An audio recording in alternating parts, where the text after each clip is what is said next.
Hi, everybody. Today we're doing something a little bit different. We have a special guest.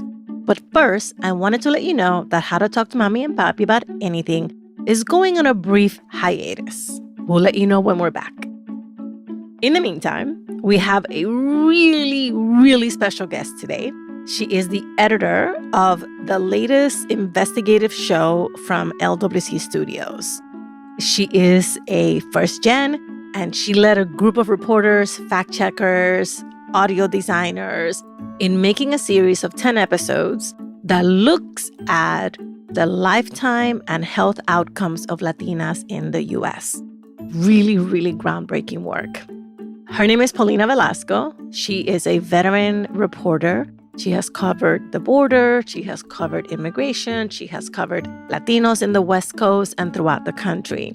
And we were so lucky to have her edit this amazing series. Today, she's going to give us a behind-the-scenes peek at what it was like to work on the show. And now, without further ado, let's get into it. Hi, Paulina. Hi, Juleka. Welcome to the show. I'm so happy you're here. Thanks.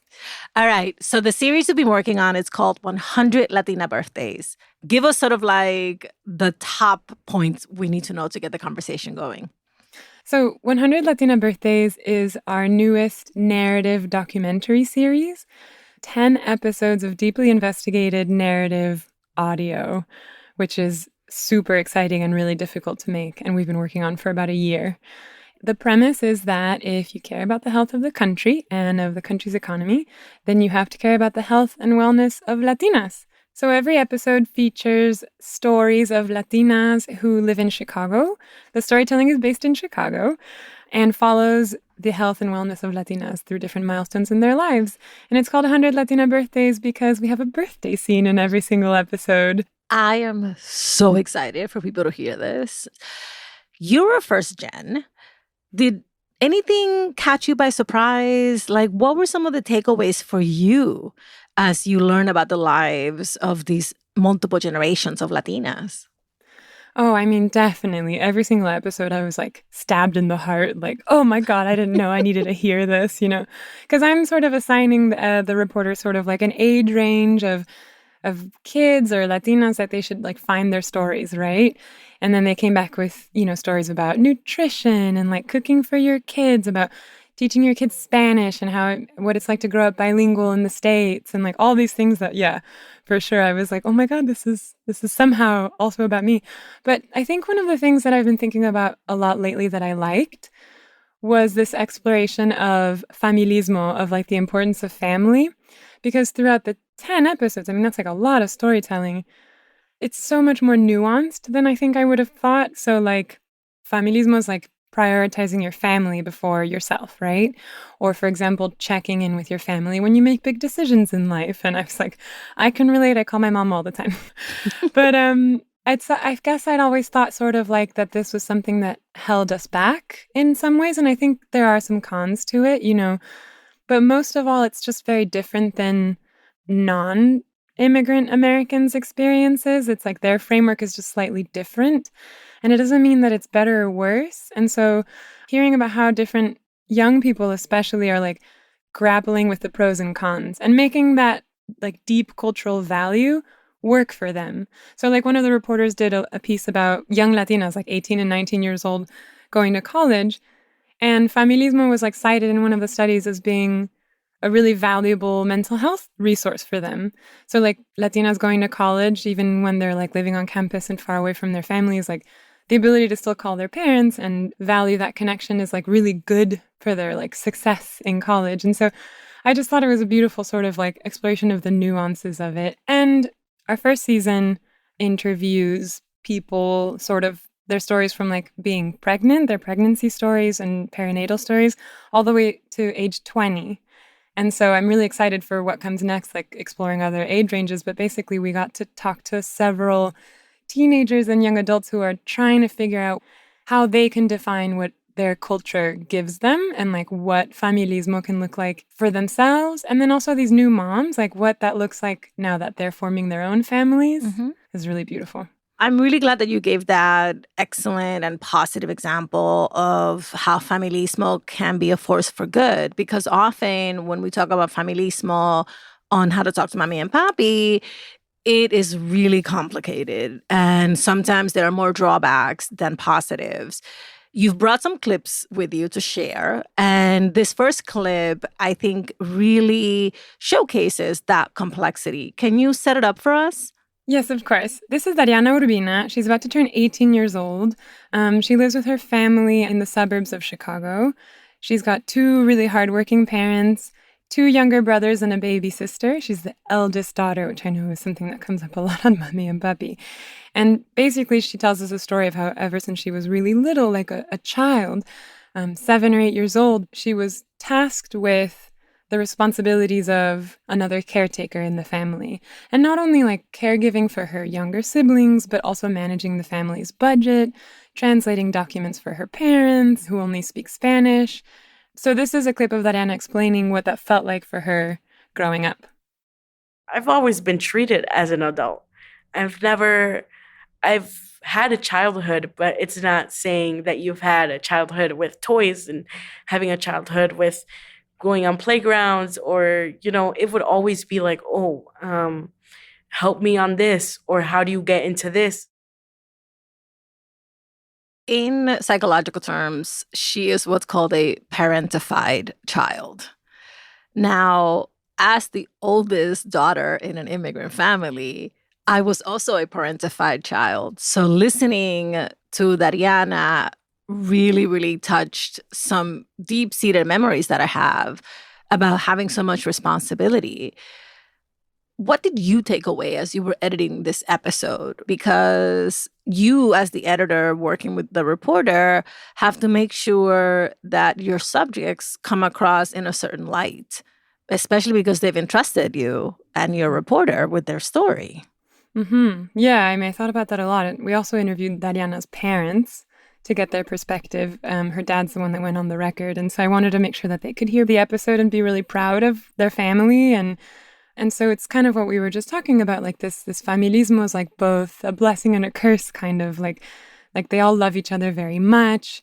This is a quince episode, so the birthday scene is a quinceañera because her parents have tried really hard to give her a really nice quinceañera, but it was during the pandemic and they're planning like an 18th birthday party quinceañera for her. So like they love her, they appreciate everything she does. They know the responsibility she's taken on. So we delve a little bit into the mental health impacts for her and how that put so much pressure on her and gave her like a lot of anxiety and how she's coped with that. But what struck me was that this reporter framed it, the context in which she framed this family's story was about the rate of poverty among Latinos in the U.S. Okay. The idea is that Dariana's parents are really hardworking immigrants, and they don't have the time or the resources other than putting it on their eldest daughter to help manage the house and manage their children. As we delved into that, we found a bunch of research that supported it. Impoverished families have a higher chance of adultifying their children because their lives are so precarious. Pew Research found that in 2021, 18% of Hispanics in the U.S., well, they use the word Hispanics, of Latinos in the U.S. lived in poverty, compared to 13% of all Americans across demographics. So this felt like a really important framing device that doesn't blame the family for doing the best that they can with the resources that they have, but rather as a criticism, a critique of why it's so difficult for this family to get ahead and have the resources to be able to take care of their children and allow their teenage daughter to have a childhood. That is a really hard balance to strike. So I really commend you for that, especially because mainstream media stories about Latinos are full of tropes and stereotypes and negative archetypes about Latinos in the U.S. And so I love the subtlety, I love the depth with which you and the reporter really were able to tell this family story. We also tied it to policy decisions, right? Child poverty in the U.S. has gone up significantly, especially for Black and Latino kids. since Congress decided not to renew the monthly child tax credits that were implemented during the pandemic. And we have hard statistics that support the fact that it's harder and harder for working class families, of which Latinos make a great portion of those families in the US, to make ends meet. And so it's not just oh, this just happens to be how it goes for immigrants or for Latinos. It's there are decisions that are being made that make this the case for families like the Urbinas. Absolutely. All right. You and the series also take on some really difficult topics like infertility and pregnancy loss. Tell us about this next clip that we're going to hear about. So the next clip is from a doula that we interviewed in our first few episodes that were focused on perinatal health. And her name's Mayra Buitron, and she works with Chicago family doulas. She's specifically what's called a bereavement doula. So doula is a birth worker who helps with different stages of a birth journey. There's postpartum doulas, there's pregnancy doulas, there's infertility doulas. They're not medical professionals, but their goal is to support the person who's pregnant or giving birth. And Mayra specifically supports people who have lost a pregnancy. So we call that miscarriage, but really it's pregnancy loss at any stage of the pregnancy. Mayra herself lost a pregnancy. And so in the episode, she talks about her own experience and also the things she sees when she's a bereavement doula. So the reporter asks her what she would say to the fetus that she lost, what she would, how she would look back on her pregnancy loss. And this is what she says. If it weren't for that loss, I would have not have gone into bereavement work, I don't think. So it was that baby that had a purpose in my life, and I think that was the purpose, helping other moms that have gone through loss. And so in the birthday card, I would thank her for that. I would say, thank you very much, my sweet little elephant, for allowing me to be who I am. You played a big role in that, even though your stay here was very short. So her experience reminds me that infertility, difficulty conceiving, these are things that are actually really common among Latinos, despite the stereotype that we have huge families. A lot of Latinas have a hard time conceiving and maintaining a pregnancy. What other factors from the reporting, from talking to folks and experts, what other factors, did we learn about that might influence these numbers? Right. So infertility, pregnancy loss, this affects actually a lot of women and a lot of pregnant people in the U.S. We just don't really talk about it. I think the things that come into play when we're talking about Latinas is a lack of health insurance, a lack of access to quality health care, and that includes access to mental health care. So there was a conversation that kept coming up over and over in pretty much all of our episodes, which was mental health. And I thought it was great because we got past there's a stigma around mental health, we should talk about it. A lot of people talked about that, but what I saw over the course of the 10 episodes was that we are talking about it. Younger generations and in our generations are no longer feeling that shame. We're teaching our parents how to talk about mental health. We're reaching out for resources. So what was really cool about Mayra Buitron and some of the other birth workers in that episode was that they're Latina, and they talk about how we can reach back into our own cultures and our parents' cultures for support, for traditional massages, for traditional mental health support that might look more culturally appropriate. There's a lot of conversations about making sure that there's Spanish language therapy available, all of these things. And I feel like a lot of the people in these episodes show that we're ready to talk about it with our families, with our parents, with our partners, and we're looking for resources. And so the next part of the conversation feels like it needs to be access. Yeah. I'm so happy to hear you say that, because I think not being culturally open to these conversations has really had a negative impact on many of us who could really benefit from mental health support. So actually, that's a great place to ask you the last question, which is that you as the editor and your reporters must have thought about and must have encountered a lot of taboos when talking about health. with Latina subjects. How did you prepare for that? How did you anticipate them? How did you handle them as they came up? I was amazed every time the reporters came back with a really good story. Like every time they came back, I was like, oh my God, I can't even imagine my own family ever, sharing all of these things. And not because they were necessarily bad things or like skeletons in their closet or anything like that, but they're private. Yeah. And so the courage that I think that took and the testament to the reporters being kind and thoughtful. I talked to them a lot about like what it means to get informed consent. Like we have people sign releases and all of that, but like, do they know that the podcast episode will exist online forever? Like really, really aiming for like very informed consent that they're participating in the podcast. And then I think that maybe people really want to be talking about these things. We did talk about a lot of taboos like pregnancy loss, like peripartum depression. And we find that as we hear personal stories about these things that happen to people, these experiences they have, and start supplementing that with research and studies, that it's just much more common than we think. And so my hope is that like all my friends who are Latina send this to all their friends who are Latina.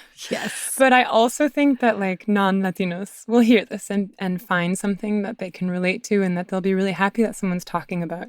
And we give people resources. We show how people find their own resources, build their own support systems. A lot of the parenting episodes are like, build your own village. What does that look like in these like really uncertain times? People are figuring it out. And so I think ultimately the message is pretty hopeful.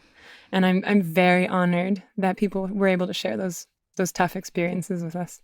Well, thank you for taking this on. I am so excited. Tell everyone where they can hear 100 Latina birthdays, please. Oh, wherever you listen to podcasts, Apple Podcasts, Spotify, Amazon. We have a beautiful website. It's 100 like the number 100, Latina birthdays. All right, Paulina, always a pleasure to talk to you. Thank you. Thank you. Thank you for listening, and thank you for sharing us. We have just over 162 episodes in our How to Talk to Mamí and Papí About Anything catalog. Each of them has been possible thanks to you. Your stories, your questions, your enthusiasm, your vulnerability, and your abundant sharing. Thank you for all the love and the support over these years. We'll be back soon.